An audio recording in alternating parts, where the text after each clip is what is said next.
So you're looking to make the move to Greenville, South Carolina. Here are some things that might surprise you. The Upstate just crossed over 1 million people living here, but actually only 90,000 live in the city limits of Greenville. So where is everybody else? So whenever you look at the map, I know it can get a little confusing. You've got, of course, Greer, Taylors, Easley, Simpsonville, Greenville, but then you see all of these towns that don't necessarily exist, like Berea, Sans Souci, Welcome, Gant. Even, Powdersville has an address, but it's so freaking tiny. So if this is like ringing a bell with you and you're wondering, what in the world am I looking at here? You should probably just go ahead and scan the QR code that's up on the screen, reach out to us, because our team helps people relocate all the time. And this is the first conversation we have whenever you reach out to us. So scan the QR code. But yeah, let's go talk about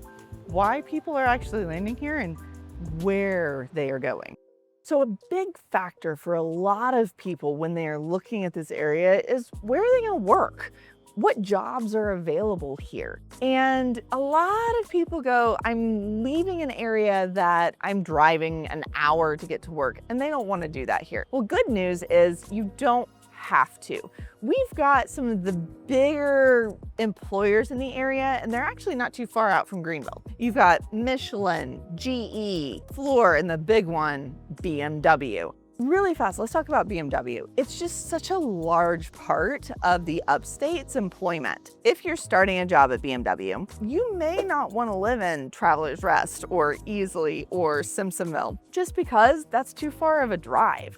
But really, if you're wanting to live close-ish, or as close as you can, maybe even go north and look in Duncan, Inman, Lyman. Now, there's lots of other employment in the Greenville area and Spartanburg as well, so don't let this deter you. But it's definitely one of those things that whenever you're looking for a job, you want to make sure that you're not driving 30 minutes, 45 minutes. And I think that's pretty easy to do here. Let's say you're not looking for a place to go work. Let's say you work from home. That is another thing that I have seen really increase here in the Upstate just over the last 3 or 4 years. And because so many people are working from home, we are seeing more amenities show up in neighborhoods. So for example, O'Neill Village, Neely Farm, Arden Woods, even Everly out in Spartanburg. These are master plan communities where not only is it just a big neighborhood, but there's swimming pools, walking trails, little lakes, ponds. I know O'Neill even has like restaurants and coffee shops, a daycare, a church. Like, it's everything in that one community. So we also have a lot of people moving to the area that are looking to retire. And yes, I'm looking at you watching this video. If you are looking to retire and you're like, jobs don't really mean a lot to me. Well, my friend, the world is your oyster. You can live wherever you want to. And I know that being close to some of these areas is still important. And that's why you need to just talk to us and ask the questions. Come and visit, drive around. You may love an area that I don't even mention in this video. Now, I do have something for you to take into account whenever you're deciding where to live, but I'm gonna get into that in just a minute. Downtown Greenville is pretty busy, and when you're looking at the just overall area, deciding where to land, there's a lot of other great small areas that really answer that question of small town living. So the walkability, the community events, the things that are so easy to just go and be involved in and become part of the community, which I think is really important. Places like Simpsonville, Greer, Travelers Rest, even Easley, but you know, they're over here. So those small towns though, they have everything. Places that you can live that you can easily walk to the Swamp Rabbit Trail. Places you can live that you can easily walk or drive a golf cart to your favorite restaurant. Go watch movies in the park. Have the small farmers market available that you buy all of your produce and all of your meat from. It's a thing here. Greenville has actually grown to the point where it doesn't have a lot of those things. I'll give you a quick example. There's an event coming up in Travelers Rest this week called called National Night Out, where law enforcement, fire departments, EMS, etc., do an event for the community. Greenville doesn't get to have that because it's just a little too big. That's just one example of an event that happens in a small town that's not going to happen in a big town. So here's the thing, if that's what you're looking for, and you're like, yep, Aubree, you just hit it. Like, that's it, but we're still struggling to figure it out. You need to reach out to us. You need to scan the QR code that's up here on the screen, or just go through our website to the Contact Me page and say, hey, we would like to have a copy of the circle sheet. Now, this circle sheet is something that it's gonna help. You go through and like you circle what's important to you. If you're really into pickleball, or you love hiking, or you want to be able to be close to doctor's offices, then it directs you into the town that has those things. So it's a huge resource to help you decide, is this actually where I want to land? So one thing that Greenville and the surrounding areas are known for is just the amazing amount of food that is here. One of the really neat things that I will say is that you've got cool places like this popping up all the time. So you've got Jewel & Co. right here, which is one of the newest speakeasies. Then you also have restaurants that are now really popular, like Scoundrel. Scoundrel recently got its first Michelin star. So Scoundrel has been here for a little while, but it's now nationally recognized because it's got that Michelin star. I've eaten here a few times. It is very good. Try the fish, it's great. Servers are really great, and the atmosphere is just cool.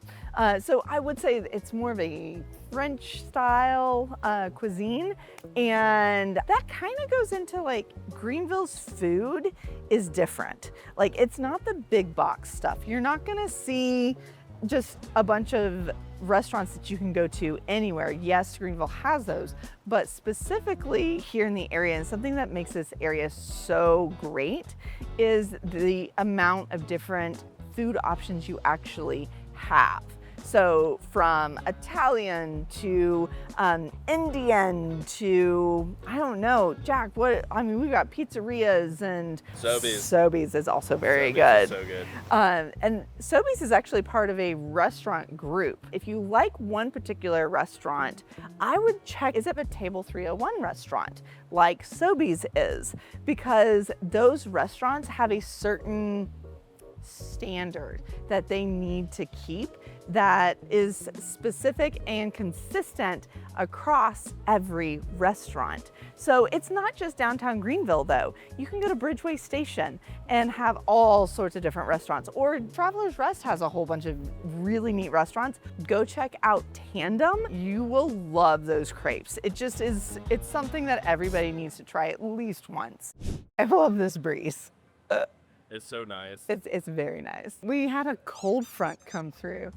And now it's like 70s, 80s right now, and it's just comfortable. And we're still smack in the middle of summer. We are still going to see 90-degree days, but we are also like starting to cool off a little bit. We're not like, I think 2 weeks ago when we were out here, we were just dripping in sweat. But I will tell you, the winter has like a dividing line here. If you look at a map and you see I-85, when the weather comes through, if you are north of 85, you will get a little bit of snow, a little bit of ice. And here in the upstate, we only get snow maybe every couple of years, and we only get an ice storm once in a decade. If you're concerned about the winter weather, I just would say don't be concerned about it here, because it comes and then it's gone, like 24 to 48 hours.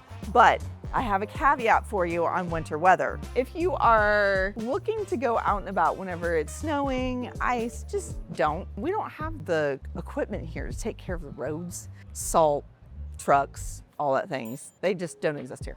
So speaking of that, just when it comes to weather and getting out on the roads, let's actually talk about traffic. So traffic is one of those things that it's different for everybody. It could be where you're coming from somewhere like Atlanta, LA, New York. You guys know traffic. Where it takes you an hour, hour and a half, one way to get somewhere.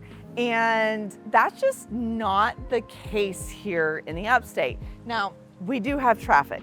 Don't get me wrong. cars everywhere. We've got more people living here. The locals will tell you that it's just absolutely horrendous, but I'll be honest with you, they don't understand traffic. Traffic here is not terrible. If you do run into traffic, you're gonna get into it on 85, right next to Pelham Road, maybe downtown, like this. You'll also see it in the Five Forks area around Woodruff Road, Simpsonville area around Fairview Road, or down towards Easley. Calhoun Memorial Highway is just busy. There's spots all over like this that I can pinpoint for you and say, yes, there will be some traffic there at the busiest points of the day. Now, if you are just completely opposed to it and you're like, I don't want to see any traffic ever, well then yeah, you probably need to live just a little bit further out from Greenville, like Duncan, Inman, Lyman. You need to maybe go south and live in Pelzer, Belton, Williamston. All of these places that I don't necessarily mention as much in the videos here, maybe you need to go check out those areas. You're gonna have to drive these areas to figure it out. So if you actually want to figure out the traffic before you get here, I would suggest renting a car or driving into the area. You're gonna wanna make the drives first thing in the morning around like 8:30, whenever school traffic is out and about. You're gonna wanna drive end of the business day, 4 to 6 o'clock in these areas you're looking. I would even say holiday seasons. Christmas time, you will not catch me on Woodruff Road. It is that bad. I was stuck in traffic once for like 2 hours in a roundabout. It was nuts. So anyways, check it out for yourself. That way you can see, does this bother me or not?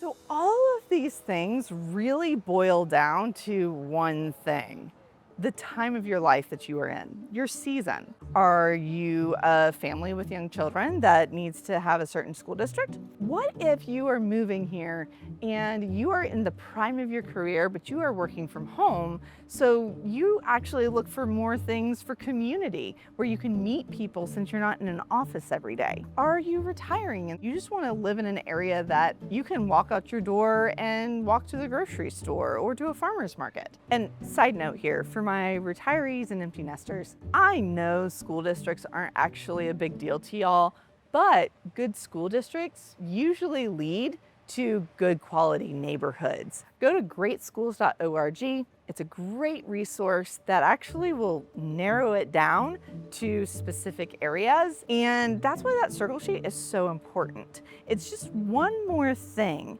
that you can use to say, this is what's important to me. This is the season of life I'm in, because we help people in every season of life.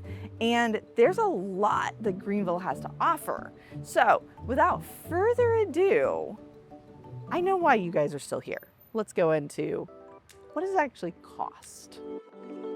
There are some more expensive areas around the upstate. Definitely downtown Greenville, parts of Simpsonville. Travelers Rest is probably one of the highest appreciation areas that we've seen outside of downtown Greenville. Average price point is up over $400. However, there are other areas that you just get more for your money. Easley, Liberty, Pickens, Duncan, Inman, Lyman, Landrum, Campobello. The trade-off to this is you have to drive a little bit further to get to your grocery stores, healthcare, things to do. Housing is really what drives the affordability of an area. Where you live is going to dictate, okay, do I have to go to a more expensive grocery store? Do I have access to an emergency room that's close by? Or is there just a really great urgent care? So that's what contributes to the affordability of every single area. It's different.